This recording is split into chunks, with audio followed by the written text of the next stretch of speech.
kikiam. Ulam namin ngayong tanghalian kasi wala po akong nabiling ulam kahapon dahil gabing-gabi na po kami nakauwi kagabi. So, tanahali ako nandito.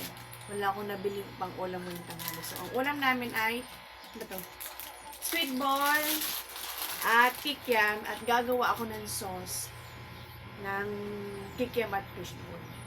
Kasi hanggat maaari, gusto ko sarili kong gawa ng kakainin ng mga bata dahil tinamaan kami dati ng amoeba. Talagang takot na takot ako kasi sobrang grabe pala pag nagkaroon ng amoeba. So, magluluto tayo ng sauce. Hindi pa ako marunong magluto ng sauce noon. Tsambahan na lang. Meron akong, hindi ko alam kung tama ba itong pinagagawa ko. Hindi ko alam kung gaano kadami. Harina. Ayan, harina. Paano ba? Then, toyo. Manood ka sa YouTube. Manood daw ako sa YouTube, sabi ng anak ko. Ano mo Kung gawin? mag-invent mo, mag-invent ka sa YouTube. Hindi masarap yung pag ikaw. Pag ako nagluto, Hindi, pag invento lang. Dapat may, kakalasa yan. Ash. By fate, magkakalasa. Nagreklamo yung aking anak kasi baka daw hindi masarap. Hindi po talaga ako marunong magluto ng sauce to. Suggestion nga kung paano magluto ng sauce. Kasi, dati kasi sinasawsawalan namin ketchup. Tsaka yung Mang Tomas. Baka naman, si Mang Tomas. Yan, habang nagluluto-luto, kwento-kwento tayo. Ayan. Ano ba yung kukwento ko? Hindi ko... Yan, salamat sa Panginoon. Kahit tayo ay talagang nagkakaroon ng mga pagsubok sa araw-araw, ay masaya pa rin. Maligaya pa rin. Nakakaraos pa rin araw-araw. Yun, maging kontento na lang kung ano yung meron tayo. Maging kontento na lang sa buhay kung ano yung meron tayo. Pag pinagpala ng Diyos, maraming blessing. Aba, salamat sa Panginoon. Pero, kung wala, salamat pa rin sa Panginoon. You know? Yung yung gumising ka na lang ng umaga, isang malaking biyaya na yun sa Panginoon. So, dito na ako magluluto sa pinaglutuan namin ng itlog. Kanina umaga. Lalagyan ko lang siya ng konting mantika. Ano ba yun? Lalagyan ba yun ng mantika?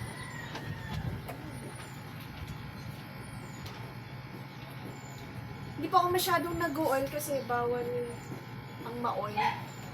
Kasi ako ay may uric acid. Ayan.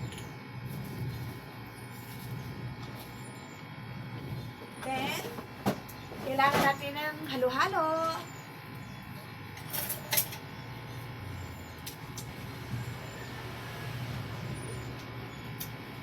Kasi ako kontento na ako kung ano yung dumarating ng biyaya sa Panginoon. Dati kasi nung syempre bata-bata pa. Bata-bata pa. Ako po kasi ay masyado nang talagang lagi ako nag-expect ng kung ano-ano na. Gusto ko ng ganito, gusto ko ng ganyan. Masyado ako nai-stress. Kasi nandun na yung tuon ng isip mo sa mga bagay na gusto mo.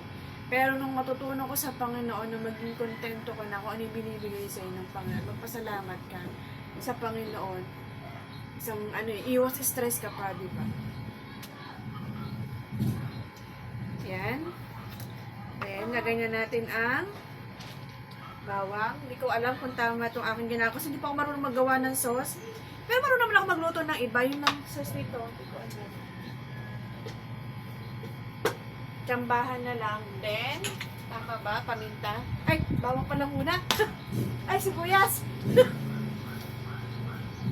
Tama ba, sibuyas? Malalaki yung gayat ko. Tama ba to?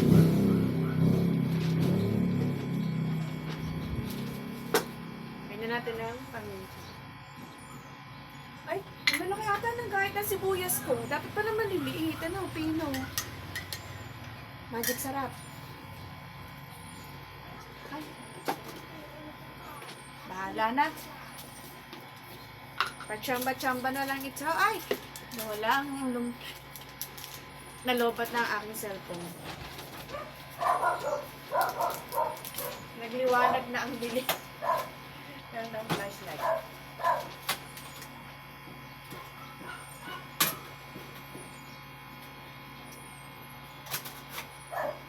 Yan.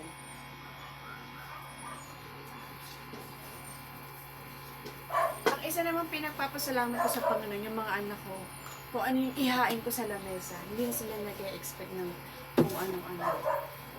At talaga makikita ko na lang sila sa lamesa, nagpe-pray na yun sila kung ano yung inihain ko. Kung yung tuyo, tinapa, o prito-pritong gulay-gulay. Hindi yan sila nagre-reklamo. Kasi simula bata, naturuan ko yun sila na kainin nyo kung ano lang yung ihahain ko sa lamesa. Kasi yun lang yung kayang ibigay ng papa niyo.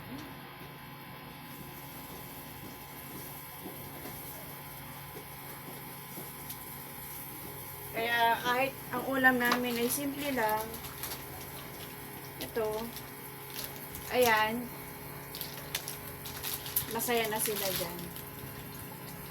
Tsaka hindi kami masyadong nagkakain. Ang karin namin minsan Sabado, Linggo lang. So, ay dapat pala inuna ko to iprito.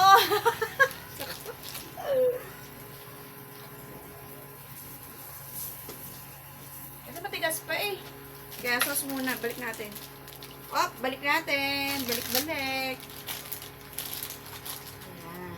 So, ito na the moment of truth. Ito na ang ating sauce. Po yung aking ginawang sauce. Masarap naman kahit papaano. So, yan lang po ang aming ulam ngayon. At magagayat lang ako ng konting kamatis. Pwede na. Kainan na.